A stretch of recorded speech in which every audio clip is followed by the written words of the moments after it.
पाप मोचनी एकादशी व्रत कथा। धर्मराज युधिष्ठिर बोले, हे भगवान, मैंने फागुन माह के शुक्ल पक्ष की एकादशी का मातम सुना है।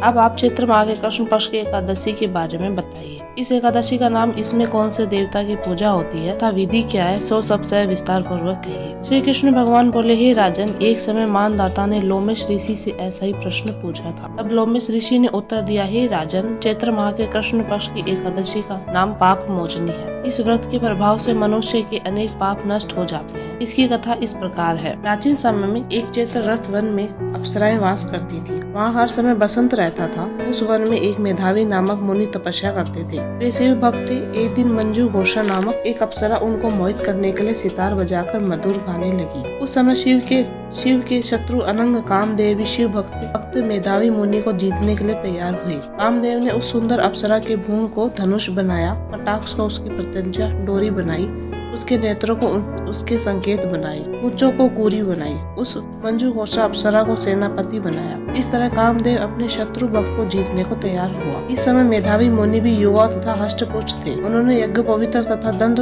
धारण कर रखा था। उस मुनि को देखकर मंजू घोषा ने धीरे धीरे मधुर वाणी से वीणा पर गान शुरू किया। मेधावी मुनि भी मंजू घोषा के मधुर गान पर तथा उसके सौंदर्य पर मोहित हो गए। वह अप्सरा उन मुनि को कामदेव से पीड़ित जानकर आलिंगन करने लगी। वह मुनि उनके सौंदर्य पर मोहित होकर शिव रहस्यों को भूल गए। काम के वशीभूत होने के कारण उन्हें दिन रात्रि का कुछ भी ध्यान न रहा। एक दिन मंजू घोषा उस मुनि से बोले, हे मुनि, अब मुझे बहुत समय हो गया है, स्वर्ग जाने की आज्ञा दीजिए। उस अप्सरा के ऐसे वचनों को सुनकर मुनि बोले, हे सुंदरी, तू तो आज इस संध्या को आई है, अभी प्रातः काल तक ठहरो। मुनि के वचनों को सुनकर वह उनके साथ रमण करने लगी और बहुत समय बिता दिया। फिर उसने मुनि से कहा, हे मुनि देव, अब आप मुझे स्वर्ग को जाने की आज्ञा दीजिए। मुनि बोले, अरे अभी तो कुछ समय नहीं हुआ है, अभी कुछ देर और ठहर कर। इस पर वह अप्सरा बोली, हे मुनि, आपकी रात्रि तो बहुत लंबी है, अब आप सोचिए कि मुझे आपके साथ आए कितना समय हो गया है। उस अप्सरा के वचनों को सुनकर मुनि को ज्ञान प्राप्त हो गया। समय का विचार करने लगे। जब रमण करने का समय का प्रमाण आया तो 57 साल 7 महीने 3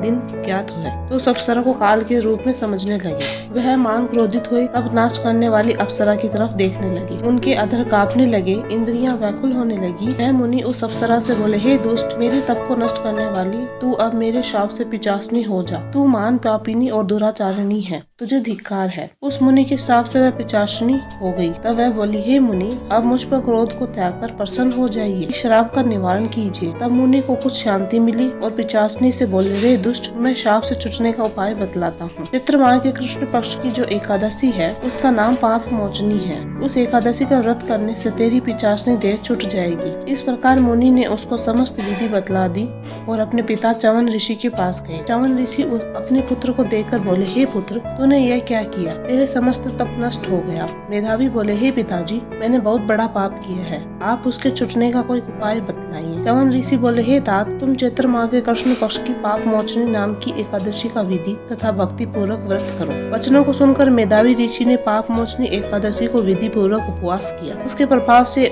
इसके समस्त पाप नष्ट हो गए। मंजू घोषा अप्सरा भी पाप मोचनी एकादशी का व्रत करने से पिचासनी की देह से छूट गई। सुंदर रूप धारण करके स्वर्ग लोक को चली गई। लोमश बोले, हे राजन, इस पाप मोचनी एकादशी के प्रभाव से सब पाप नष्ट हो जाते हैं। इस एकादशी कथा के श्रवण व पढ़ने से 1000 गोदान करने का फल मिलता है। इस व्रत के करने से ब्रह्म हत्या करने वाला, अगम्बा गमन करने वाला आदि के पाप नष्ट हो जाते हैं और अंत में स्वर्ग को जाते हैं।